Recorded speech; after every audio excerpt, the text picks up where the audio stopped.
The Tell Me Lies ending concludes with Stephen, Jackson White, shocking Lucy, Grace Van Patten, at 2 different points in time.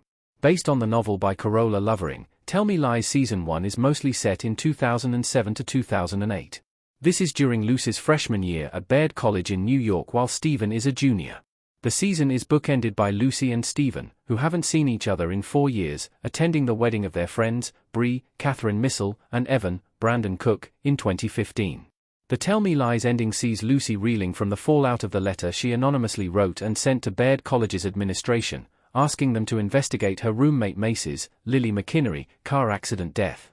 Lucy and Stephen are mired in their toxic relationship, with Lucy holding the fact that she is protecting Stephen because he was in the car when Macy died, while Stephen keeps the real truth to himself. Their group of friends fractures under the strain of all the lies Lucy and Stephen have been telling. The truth about Macy's death and what Stephen did. It explains Macy's death. The first 18 minutes of the Tell Me Lies ending tell the whole truth about Macy and how she died. Stephen and Macy had been hooking up since the summer but pretended not to know each other because Stephen didn't want his ex-girlfriend Diana, Alicia Crowder, to know he was seeing other girls. Macy goes to a party alone, after Lucy refuses to go, and calls Stephen to join her. After getting high, Stephen decides he is fit enough to drive Macy's car back to the dorm. They get into an argument where Macy calls out Stephen for his lies and accuses him of being a bad person. At that moment, Stephen takes his eyes off the road, Drew almost collides with them in his car, and Stephen crashes Macy's car into a tree. The impact kills Macy because the passenger side safety belt isn't working. Stephen is miraculously fine but, in a despicable act of self-preservation, he places Macy's body in the driver's seat and deletes himself from her BlackBerry so no one can link them together.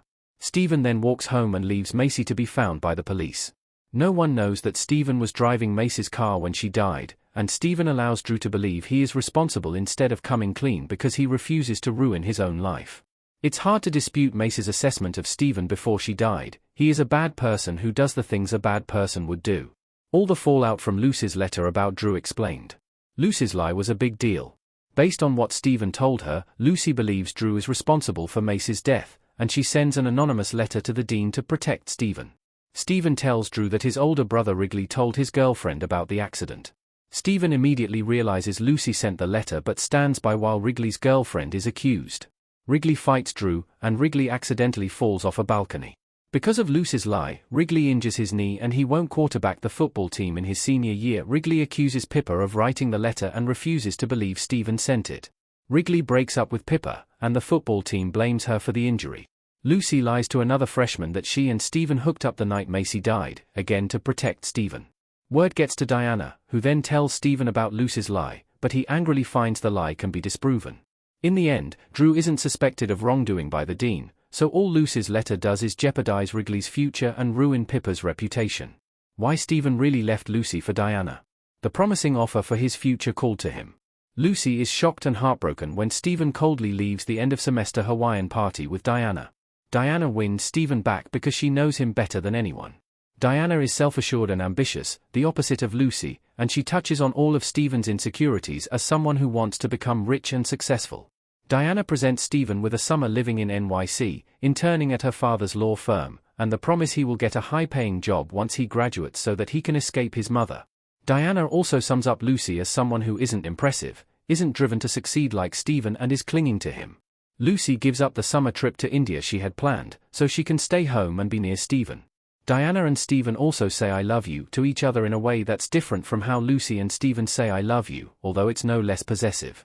Stephen wants to be rid of Lucy, and returning to Diana is comfortable and reassuring, and will get him the career advancement he craves. Lucy and Evan hooked up behind Bree's back. It changes how the audience views the wedding. Evan consoles Lucy after Stephen leaves her for Diana, and the next morning they wake up in bed together, even though Evan is dating Bree. Evan spends the semester disgusted with Stephen and their whole circle of friends, which boils over at Evan's lake house birthday party in episode 7. Evan also tells Lucy earlier in Tell Me Lies Season 1 that he is into her, which is a torch he holds onto despite dating Bree. So Evan sleeps with Lucy on the rebound, which is a stain on his patina of trying to be a good guy. Knowing that Lucy and Evan slept together changes how audiences see their dynamic at Bree and Evan's wedding in 2015. It makes sense now why Lucy oddly pulls Bree aside to remind her with a quote, saying, "I'm happy for you." Evan also has odd body language and behavior around Lucy. Lucy and Evan hooking up might not have been a one-time thing, and it may have even continued into 2015 behind Breezeback.